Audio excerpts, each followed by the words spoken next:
Hello, I am Brian Foster, and today I'm talking about Spiritism. And today we're going through the book Through the Mist, Chapter 6. This is the third live stream on Chapter 6. So this will be the last live stream on Chapter 6. I will complete it today. It's called A Magnetic Chorale. Before I begin, let's have a prayer. Dear Jesus, thank you for all the help and guidance you've given us through the eons when we were but sparks of logic, to primitive spirits, to where we are now. Thank you for all your ministers and guardian angels and high spirits who've helped us and assisted us and given us inspirations to evolve and grow and take out our primitive emotions and replace those with our advanced civilized emotions of love, charity, and fraternity. Again, thank you and God and all the heavenly angels around the earth in helping our quest to become a perfect spirit. Amen. So, before I begin, again, for people who are interested in Spiritism, I suggest you read my free PDF, Spiritism 101, the third revelation. Sorry, I can't speak. You may want to read that first, or you may want to read second. It depends. The main book, the Spirits book by codified by Allan Kardec, written in the 1850s, based on 1,019 questions. He asked multiple mediums throughout Europe. That is the headwaters of Spiritism. That is the third revelation. That is as promised to us by Jesus in the New Testament. I will reveal more to you through the Spirit of Truth, to paraphrase. But you can go to my blog site, nwspiritism.com. You can look down the right-hand navigation and you can see Spiritism 101, the third revelation. It's in PDF. Also, if you'd rather have it, it's in paperback, Audible, and in Kindle format. In Kindle, I think it's 99 cents. So that would give you a good overview, and then I would read the Spirits book and then other Spiritist writings. And I have a lot of my own Spiritist books on the right-hand navigation bar. But that's how I would begin. Because, of course, it's all up to you and what you're inspired to do. Okay, let's start. Now, this is chapter 6. And he has been, Fred, who's the spirit, he's actually asked to remain nameless, but then some people use his name and it got into the psychograph. It said Fred, so I figured the spirit is called Fred. He was a wonderful, nice man who had kind of a hard childhood. His not much of a loving family, but he was a well-off family, and he kind of on his own. He went through the London slums and tried to help who he could. He died when he tried to rescue a boy that was sitting in the middle of a very crowded street with horses and carriage going by, and he and the boy woke up on a grassy knoll in heaven. Never felt pain, didn't feel crushed, none of that. They just woke up. So he's been going through, and he finally, in this chapter, he's at kind of a sanitarium where it's a rest stop for people who have died, and they can rest and kind of get their bearings, and hey, now they're a spirit. And he went through this wonderful concert where people were helped and people were kind of brought in and half asleep or in bad situations because their mind still told them that they were in pain or appeared strange, all those things. And they were trying to put magnetic passes. And there was this wonderful man that kind of helped guide each one of them. And that's what he went through. Now we'll get to the part where he's saying, well,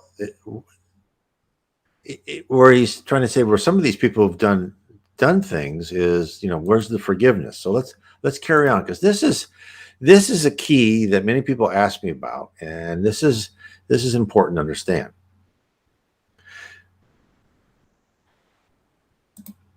The restriction binding these friends have been worn in violence to their better judgment. Though these are the people that were brought.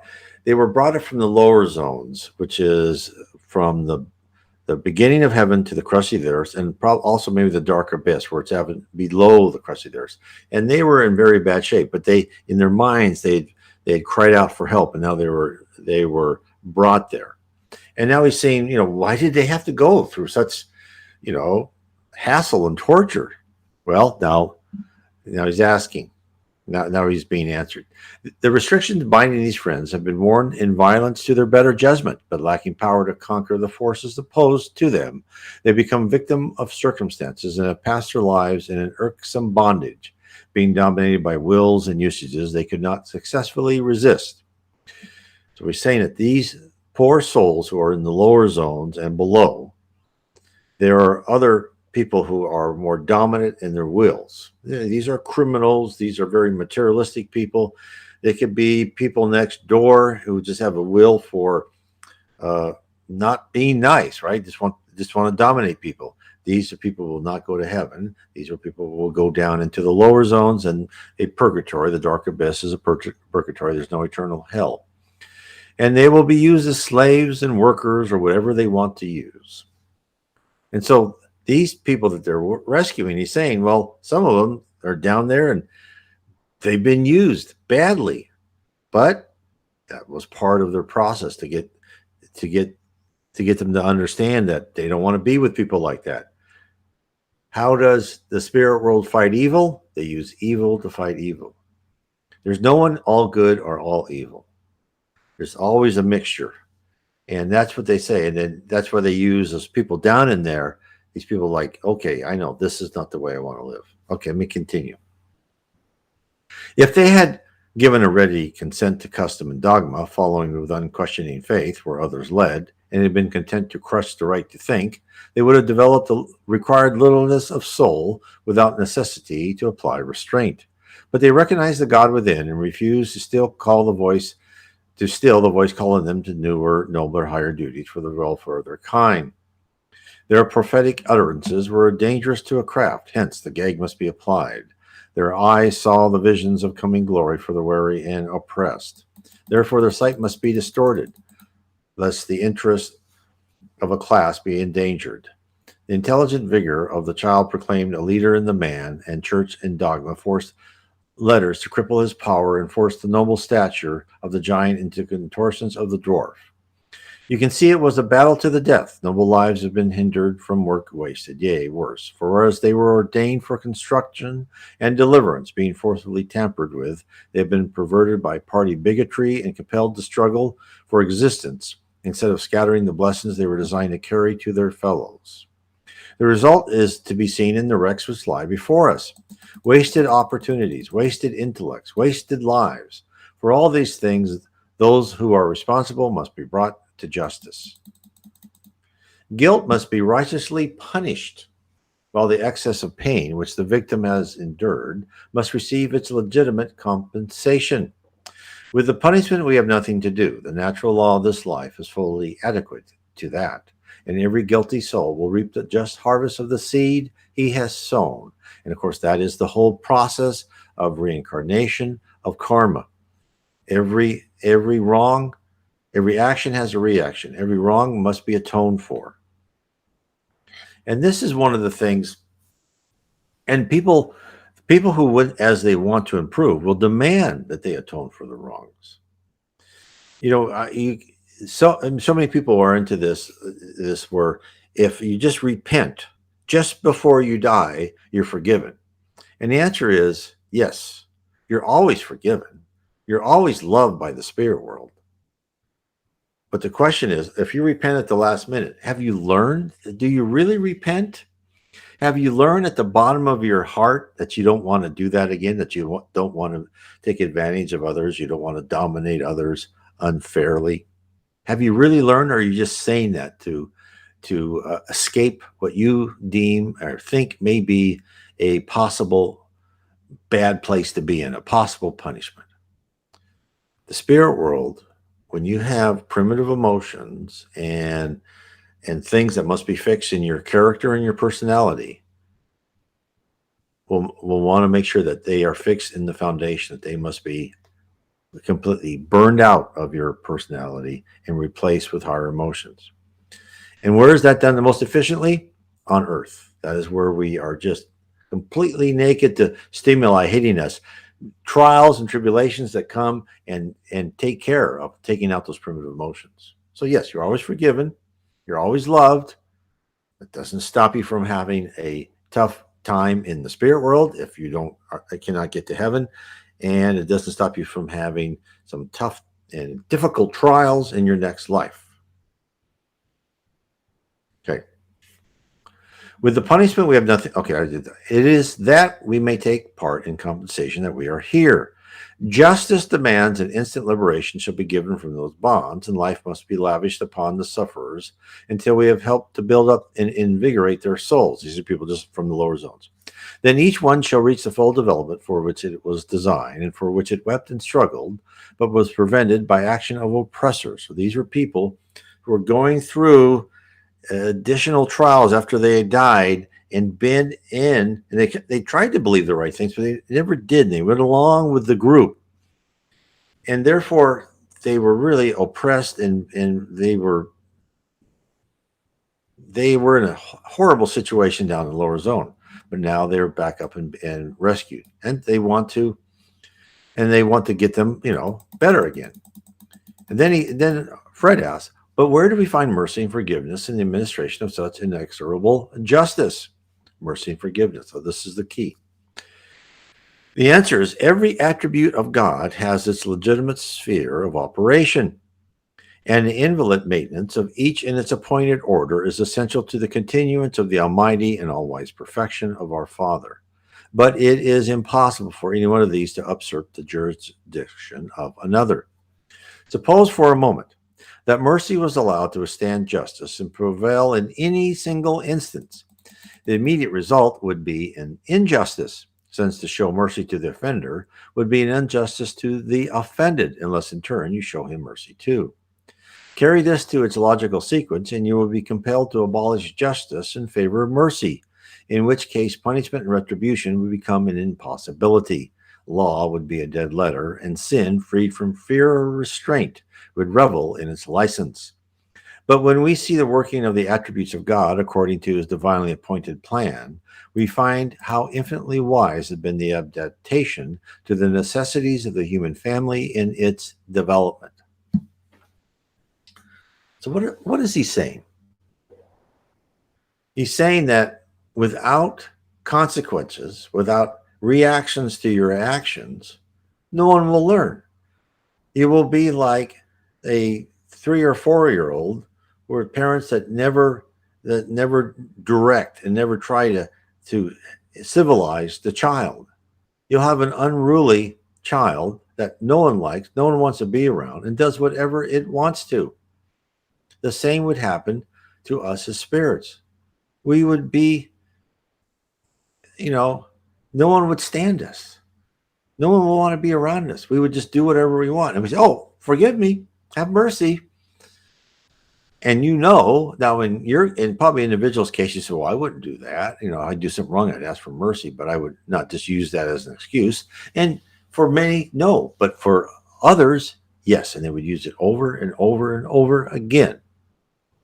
And this is where we have to recognize the genius, the perfect process of how we are molded and led to be a perfect spirit, because that's why we're here, right? Our goal on earth is to learn and someday become a pure spirit, a perfect spirit. And an example of a pure spirit is Jesus Christ. Think about the genius of this. You start low and you go through life after life and you keep learning, and you're given free will. You can relearn the same lesson over and each time you're in life. You might take advantage of people, become a dictator, kill whoever you want to kill. Well, next life we're going to make even the trials. We're going to have you killed so you can see what it feels like. We're going to have you be a slave so you can see what it feels like, or we're going to have you be unfairly punished so you can see what it feels like. Eventually, as stubborn as this person is, they'll get the message.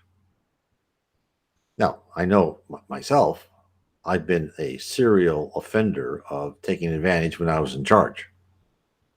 Took me a long time. I don't know how I learned. I don't know the details about what happened. I know I wasn't good. But eventually, and this is why when people say, well, how can I improve? I don't know my past lives. You don't have to. Spirit world's smart. They'll know what stimuli to use. So something will happen to you and you'll go to yourself, oh God, that was horrible. I'd never do that to somebody. I feel what that feels like. I know what that feels like, and I'd never do that to anybody else. And then it becomes part of you, part of your character and your personality, and it becomes part of your instinct not to do that. And what's carried over into our next life? Two things: our conscience, with a set of divine laws, and our instinct. So think about that. This is why, no, you're not, yes, you are forgiven, but you still have to learn and take those bad characterizations of you, those bad habits, let's say, bad character flaws. You have to get rid of them. And you can call it punishment. It's not. It's really for your edification, but you could call it that. If you don't want to learn, man, then you could call it punishment. But nothing bad happens to you because the spirit world wants you to be in pain and wants to make you go, oh, that hurt. No, this is all for your edification. And if you're in a trial where you're like, oh my God, this has been a hard life. Well, when the spirit world sees you have a character flaw, they try and do a very subtle lesson for you. And if you don't learn, they'll do a more outward lesson, and then a more and more just in your face lesson. So if you've had some really tough trials, that means you have been a very stubborn person and not learned what you needed to learn. So now in this life, when something happens to you, analyze and say, okay, that's the character flaw they're trying to fix. I will be better. I will implant that deep within me. And that's the perfect process to create perfect people with free will. You're not telling them, if you're not good, we're going to put you in prison and we're going to torture you. And they go, I'll be good. Now, would they be good because they want to be good? Or would they be good because they are afraid if they're not, they will have pain? No, that's not what the spirit world wants. They want you to be good into the bottom of your soul. And we will learn that in life after life. And as we learn that every action has a reaction, and we'll understand what goodness and service and love really is. It takes a long time. You're not going to be a saint in one life. It's going to take lots of lives. But this is the genius. And as the spirit world is creating these wonderful people, it's a tough obstacle course. It gets better as you go higher and higher planets. But they're also keeping unique personalities. If God wanted everybody perfectly good, he could cookie cutter. You'd be like worker ants. You wouldn't be unique. God wants unique personalities. Think about that. Think how just impossibly genius this whole system of karma, reincarnation, multiple lives, different levels of planets. And then in the reincarnation goes with, and karma works with the spirit world actually planning out all these little details of our lives. This is why, we just have to look at amazement and say, thank you, God. Thank you, Jesus, for making me a better person. Although sometimes I don't like the way I have to be made a better person, but I do know that that was my decision. Okay, let me carry on. Take to those which you have referred mercy, justice, and forgiveness. Mercy operates on the earth, where patience, forbearance, and long-suffering are so much needed during the early stages of the conscious existence of the soul. Imagine the catastrophe and disaster which would ensure if unerring justice was enthroned at such a crisis in life's history. Would there be any subsequent immortality to record? Unconscious practically of his whence and whither, an untutored experimentalist as to his power and capabilities, failure and mistake, the law by which he shall develop and learn to understand himself uncertain if it be right to gratify even the most ardent of his longings. Filled with fear and trembling at the forces surrounding him, a volume of nature before him, of nature whose hieroglyphics he is ignorant through called upon to read. Himself the most profound mystery among the million other problems. Under such circumstances, how often would the earth be swept clear of man if justice was applied to every transgression of the law? That justice was as perfect as its framer. No. So he's saying, if you had perfect justice and every transgression was done, there'd be nobody left. So there is, on the physical planet, there's need for mercy. No, this attribute cannot be applied to such an undeveloped condition. What man can be found wild enough to imagine that it is. It is not rather the absence of justice so manifest as to be used for an argument against the existence of a God, while it has become a proverb among the nations that villainy is the heir to fortune, but honesty marries miss. I hadn't heard that one. Oppression, tyranny, and persecution are rampant. That might is right is the universal model practically of both politics and religion. The affluent and wealthy are the honor to the nations, the poor and needy, the curse and the bane. Is this right? You will ask me, and I reply 1,000 times no. But even the injustice of man is not strong enough to cause God to change the action of his attributes and substitute justice for mercy upon the earth. So, what he doesn't say, and maybe he says it later, is those who are the corrupt politicians and the rich businessman who steals our money and takes advantage of his or her employees. Karma will take care of them. You don't need to worry about them. That rich politician, corrupt politician, will be at the bottom of the barrel next time. And whatever he makes will probably be stolen and plundered by other politicians. That rich person taking advantage of his employees, that person will be in that small little cubicle or that horrible condition, working conditions. Maybe not on this earth, maybe on a different planet. It will all come back to them. This is the cycle of karma and reincarnation. Okay, I'll carry on. This universal custom is wrong, and man has gained enough knowledge to know that it is so. But God is long suffering, and that the oppressors may be able to redeem himself before he's brought into judgment. Mercy pleads by a hope of restitution remains. But once let the law take hold of the offender, and the issue passes from the court of mercy to justice. The mist marking the boundary line between that state and this also form the vestibule of the hall of judgment, and every soul must pass through and receive its righteous verdict before it enters here. Mercy has no power to cross that threshold.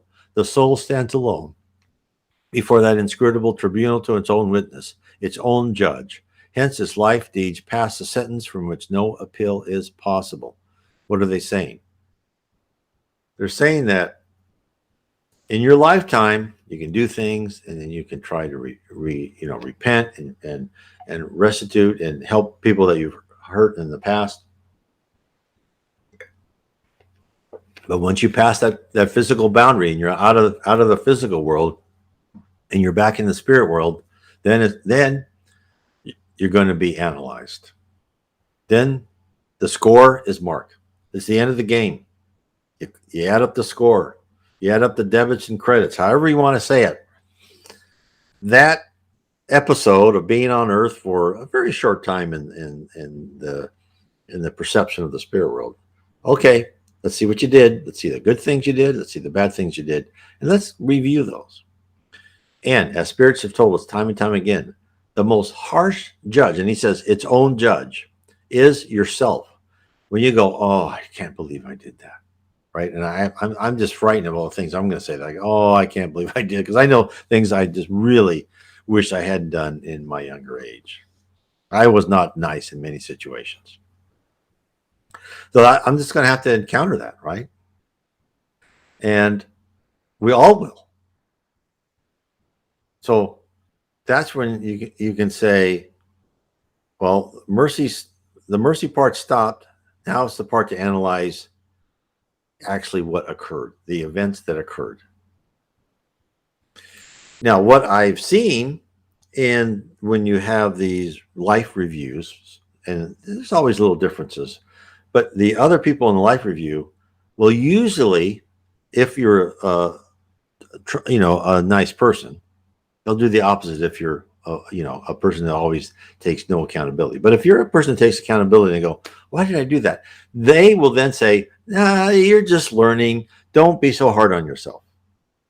Now, the opposite of that is a life review of a real criminal and say, no, I'm completely innocent. And I go, okay, let's bring up this episode.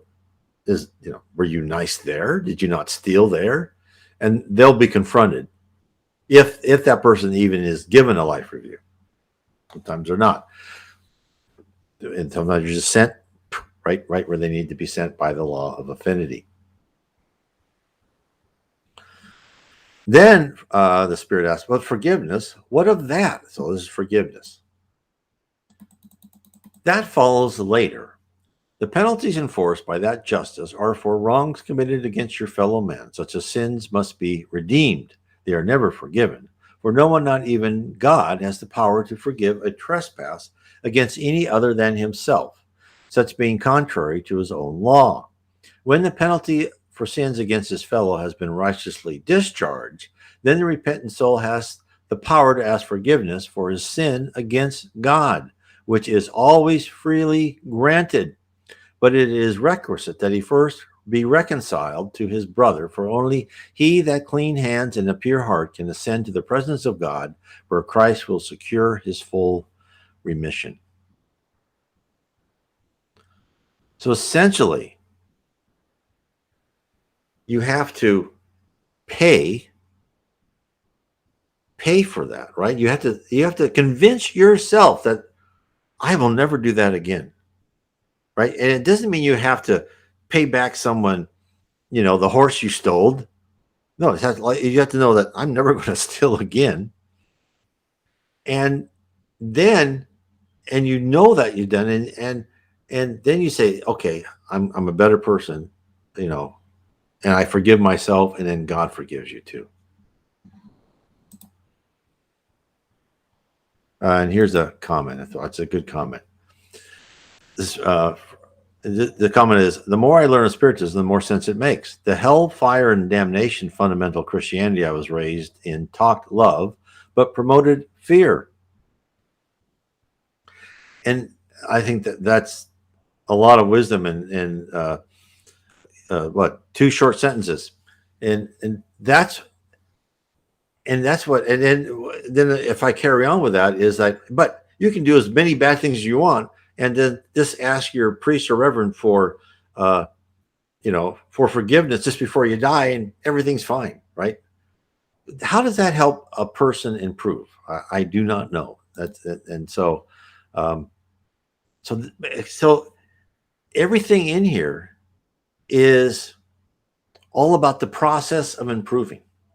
It's not the process of torturing us while we're on earth just because it's funny, right? And it gives gleefulness to some high spirit dictator. No, that's not true. Our guardian spirits, our guardian angels, Jesus, they're sad when we fail. They don't like us failing. They like us succeeding. They want victory. They want moral victory and spiritual victory. But they also know, just like we let our kids make mistakes, because we know sometimes making mistakes is the best thing you can do, because then you really learn that. And this is how the whole process works. There's no eternal damnation. There's no like never. There's no like end of the road. At whatever age you are, you can always have hopes, aspirations, and dreams. My wife and I, we're old. We're not in our 20s. We can't plan like, oh, we're gonna hike across the world, right? That's not gonna happen. Or we're gonna start this business and help these people. Well, no, we're retired. We can't do that anymore. But we can talk about next life. We want to do this, right? Next life, we're gonna, we talk about what we've done, what we think is right and what we think is wrong, and what we want to do next life. We could perfectly. The spirit world's perfectly happy. Now you may modify this when you go over and to the other side, but it's the spirit world is perfectly happy to listen to what your hopes and aspirations are, what you want to do next life, and many times they will completely respond to that. So this is where all these things come together. It's just amazing. Okay, let me carry on. This is Fred talking. I was silent before the unexpected elucidation of a difficulty which had always perplexed me, for I knew my instructor, not expounding his opinions, but actual facts which were very widely opposed to all the ideas and teachings I have ever heard on earth. And I think he was a Protestant religion, but I don't know if he was Methodist or what he was exactly. And yet they are fraught with the most momentous interest to every soul who has to pass the mists. And in the depths of my being, I yearn again to discover some means whereby I could reach earth and make the revelation for the benefit of the blinded and the ignorant. My friend, however, did not leave me long to myself, but called my attention to what was passing in the arena. So before I begin, let me show this other comment. The other comment is by another person. Be by yourself and pretend to talk to a person about something personal. That way, if you show up in a person's life review, it appears you're talking directly to them. Neat fourth wall breaking trick. Yep. Well, talking about that, let me get off kilter for a bit.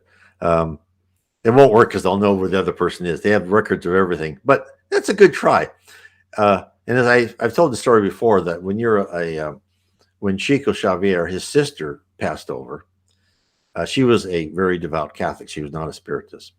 And Chico asked his mother, "How's my sister doing?" And his mother said, "Oh, she's wonderful." So they took her to a Catholic colony, and she can recover and take her time to feel better and all that. He goes, "Well, that's wonderful." He goes, "But now what happens when Spiritists die?" And his mother said, "Well, they're put right to work." So I was thinking is, maybe we should have like a vacation request form, when we pass over. Well, can we have a little vacation or something like that? So anyway, just one of my ideas. So, I think, we should have fun by doing this is, how can we game the system? And because if you really think about how you can game the system, then you'll learn more about the system. It's perfect. Okay. So he was in the arena. He was talking to the guy, and these people were on like these beds and in very bad shape, and they were being helped, right? So now he says every bandage and restriction had been removed, and all the patients lay free from the bonds with which earth had bound them. The order of procedure had been to take the most serious case first, and so on through the whole, that the resuscitation of all might be accomplished as simultaneously as possible. Very earnestly did I watch the gradual absorption of that mysterious specter lake into which they had been carried, the withered limbs and contorted frames expanding and growing as they fed upon that strange nourishment. And that nourishment are people laying hands and giving them universal fluid and, thinking good thoughts to them, until every trace of color had been abstracted from the atmosphere in the vicinity of the couches whereupon they lay.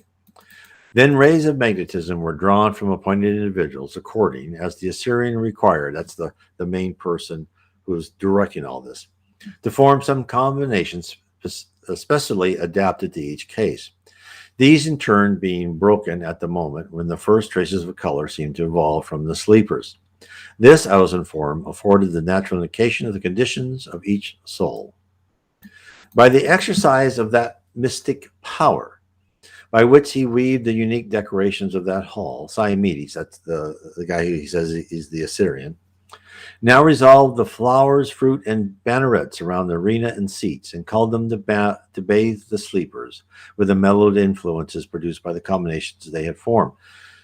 So when he started this hall, there was just different colors and mist and all sorts of, kind of this wonderful images all around that he had formed by his mind, and maybe other groups formed by their mind.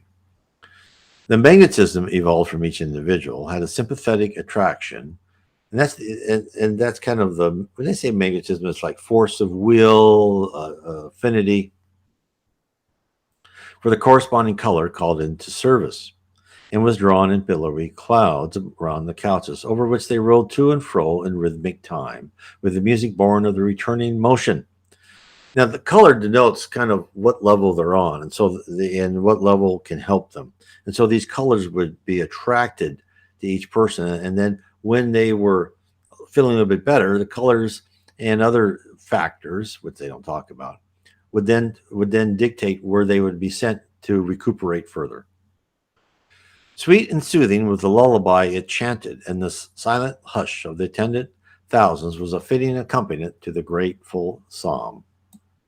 Without sign or movement from the director, who calmly watched the scene, the melody concluded. Every thirsty soul had drank its fill, and the waves of life which yet remained lifted above our heads, leaving the sleepers beautiful in all the soul's expansion, and waiting for nothing but a waking kiss to rouse them to a life of which as yet they were unconscious.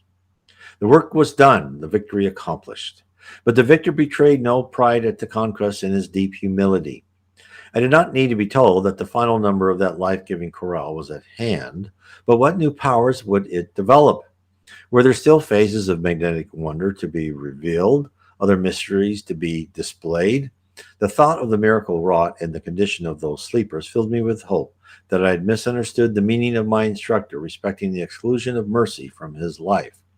And turning to him, I pointed to the couches and asked, "Is it not mercy which has been shown to these in liberating them from their condition of suffering?"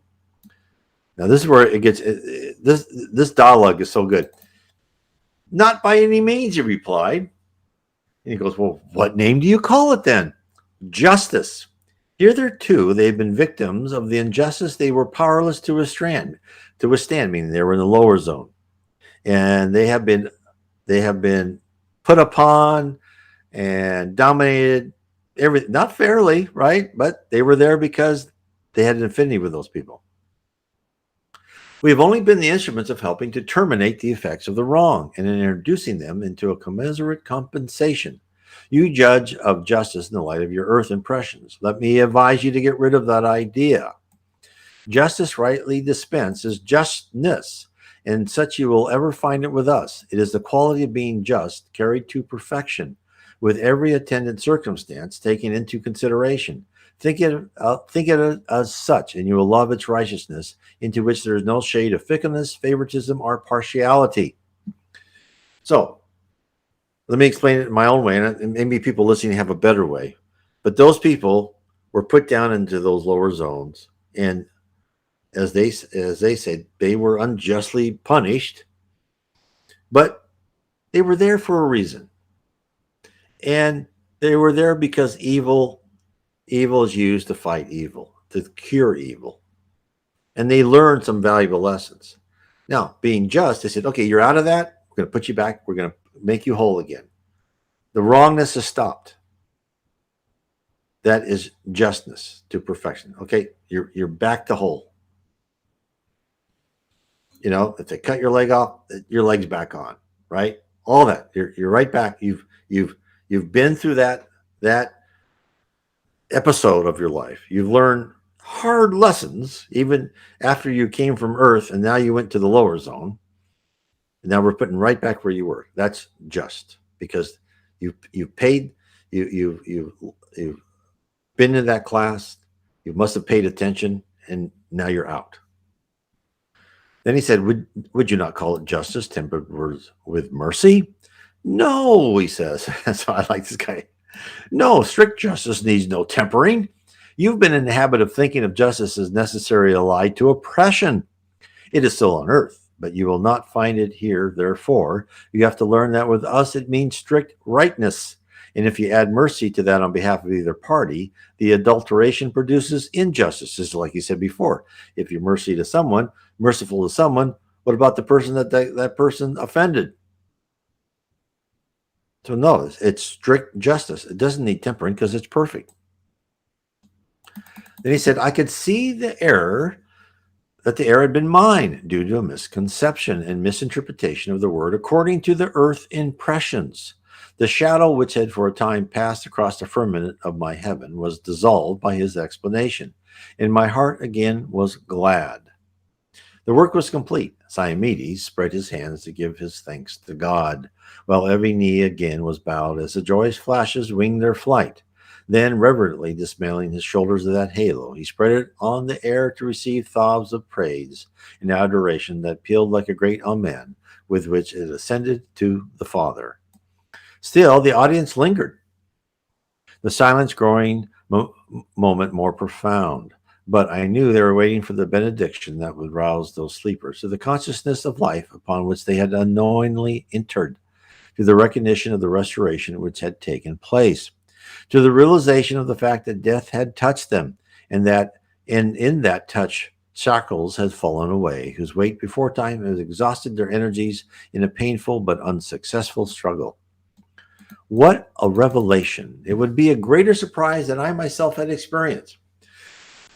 What were their surroundings when the tide of consciousness ebbed away and the cloud of oblivion fell upon them? What a gulf lay between the sleeping and the waking! How would they realize its certainty? How convinced of its fact? Would not the waking be a dream, a fairy dream, more enchanting than the imagination ever conjured up before? It was a time of supreme suspense to me to watch that advent into the knowledge and realization of immortality, and every sense I possessed was on the alert to follow its development. I agree. I mean, like, how are these people going to wake up into this? It was not long delayed. The walls before me opened, and from that arc of light crowning the zenith on the path on which I stood to contemplate the celestial landscape, a flood of glory fell into the hall like a harbinger and forerunner of a more resplendent presence still. I looked, and down the halo viaduct beheld a chariot as of burnished silver, flying, drawn by 4 steeds of transparent, creamy whiteness, gifted with the speed of the winds of a hurricane. Now, he's saying this, and the image is there. And this is where thought is action, and the spirit world, and actually us too, but we don't see it as such, is this logical construct where you can create whatever you can imagine. And here he was, and so the symbols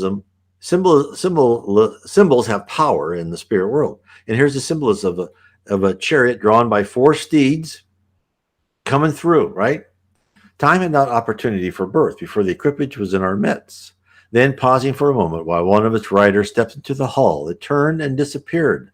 The glory road was then withdrawn. The walls were closed, and my attention was riveted upon the stranger. So here's this show, right? This like, here's this. Okay, come in there. Here's the guy coming in there, and he says he was a young man. He just stepped off the chariot, scarcely more than a youth, graceful and noble. Now you really don't know how old this person is. The person is as old as they want to appear, or young as they want to appear. The first impression conveyed to my mind was a strange combination of the innocence of the child with the wisdom of the sage, which formed a very striking feature in his person. I loved him the instant I beheld him, and that's how a lot of people feel about Jesus. And when they talk about it, they've actually seen Jesus. They just love him, and they say he's this combination of power and kingship, but of love and mercy and motherly love. He's all that combined. His presence inspired my confidence, forbade the approach of fear, but also whispered a caution against presumptuous assumption. In him were blended strength and gentleness like a bed of down on a granite rock, while he emphasized every quality a man would desire to find in a cherished friend. Now, how can you have a blend of strength and gentleness like a bed of down on a granite rock, and he emphasized every quality a man would desire to find in a cherished friend? How do you get there? Do you get there in one life by having really great parents? The possibility is practically nil. You get to be this person by multiple lives, by going through what we are going through right now, by taking the hard road, the difficult road, by learning the lessons that just strike to the bottom of your heart and force you to look at yourself and say, I don't like that. This is what this wonderful person that has all these attributes, this is how he got them. It wasn't because he paid somebody in the spirit world a lot of money or he was somebody's son. No, all that's not there in the spirit world. He got that by his own work. I'll carry on. From his eyes, love and patience streamed in a steady, ebullious flow. His mouth breathed the fragrance of fidelity and affection. Upon his shoulders rested the mantle of condescension, and his waist was bound with a girdle of constancy. He was a monarch, but his kingship was of service, and his prowess had been gained in lifting up the fallen. For a brief moment, he paused to receive and return the salutation which greeted him, and then proceeded to execute his commission by the bestowal of the kiss, which should break the seal of that final sleep and usher the sleepers into the day which knows no eventide. Over one and then another he bent his radiant form, loosing the influence of the refreshing spell which still caressed them.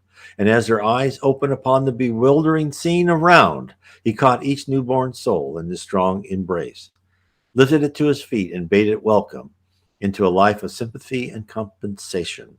The revelation and recognition of the truth were simultaneous. It was simply a glance of inquiring wonder, followed by a smile of inexpressible joy, and all was over. So they brought in this wonderful spirit with these powers and attributes, who knows? And then he would go over each one of which the Siamedes, which is called the Assyrian, had predisposed for them to be woken by this wonderful person.